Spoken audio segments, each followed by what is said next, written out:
The subject of women in business is never far from the news agenda. Today I'm joined by Dr. Julie Verity and Dr. Hilary who are Senior Visiting Lecturer and Visiting Lecturer, respectively, here at Cass Business School. Thanks for joining us. So, first of all, why are we talking about the subject again now? Well, I mean, obviously, in the media recently, there's been the story of the Burberry CEO leaving. And that is sadly very significant because she's only one of 3 CEOs on the FTSE 100. So it's sad almost that it is such a big story. It would be lovely if she was 1 in 10 or 1 in 15 or even 1 in 50. But it's highly significant because our number of CEOs has cut by 33% with one person making a personal career decision. The larger answer to the question is I think it's something we should talk about all the time. So do greater numbers of women on boards have a positive effect on company performance? There's quite a lot of surveys and research has been done about what the performance effect of women on boards has. It's inconclusive because it's extremely difficult research to do. It's extremely difficult to know whether just because there's a gender balance on the board they are actually performing better or whether the company is performing better per se. So that is difficult. But what is known is that women do bring a very different perspective.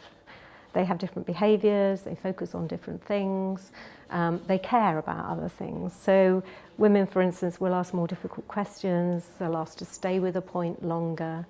They will care more about the people issues in the organisation, and they will want to be much more collaborative, I think, and get to a consensus rather than rely on dominant people making the decision.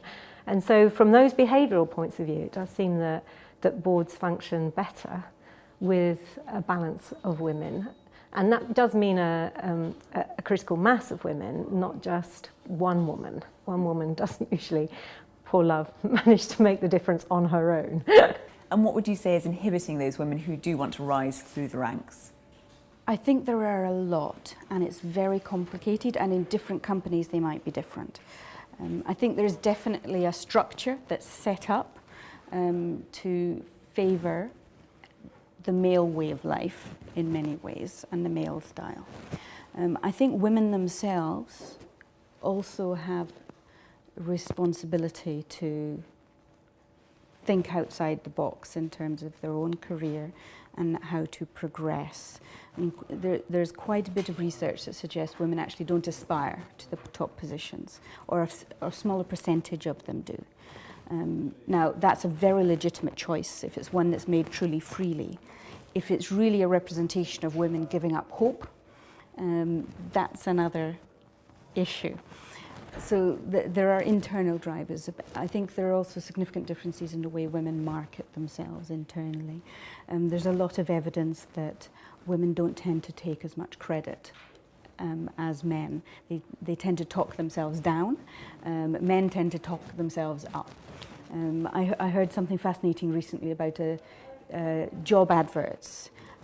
Let's say they have 9 or 10 qualifications or abilities the job advert's requiring. Men tend to, if they see that they have 2 or 3 of those, they will apply for the job. Women need to see they have 9 or 10 to apply for the job. So there are lots of different things. Also, our tendency to negotiate. Women are much less likely to negotiate their salaries and negotiate for promotions than men. So I think effort needs to be made in 2 directions. Companies need to understand those things, change their recruitment processes, change their promotion processes to accommodate that. But women also maybe need to sometimes step up if they want to progress in organisations and do things in a different way.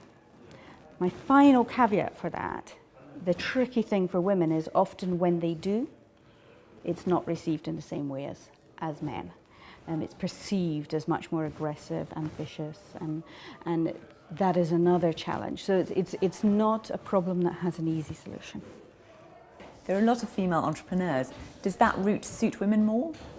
That's another reason why they don't get to the top very often, is because the choices they make very often is one of those choices is to get out and create a culture and an organisation that is friendlier for their gender.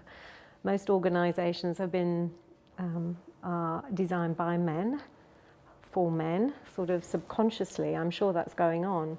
Whereas if a woman can start her own business, she can design it how she wishes to design it and have it running how she wants to do it. So it's easier than climbing the corporate ladder to get out and be entrepreneurial and pursue your own ideas. And what do you think about quotas for women on boards? It's a difficult one, and my perception of this has changed over time. From my very personal opinion, I am much more in favour of them than I used to be. In my 20s, let's say, when I was young and idealistic, I hated the idea of quotas, and I thought, you know, I can get anywhere I want on my own merit, and quota systems would undermine the perception of my own abilities. With time, I've experienced close up a lot of organisations full of nice people, apparently liberal people, where the top layers are all men, and I see almost no potential for that changing. And it forces me to ask what needs to be done to change it. And I think a quota is one of those things that would change. Thank you very much for your time.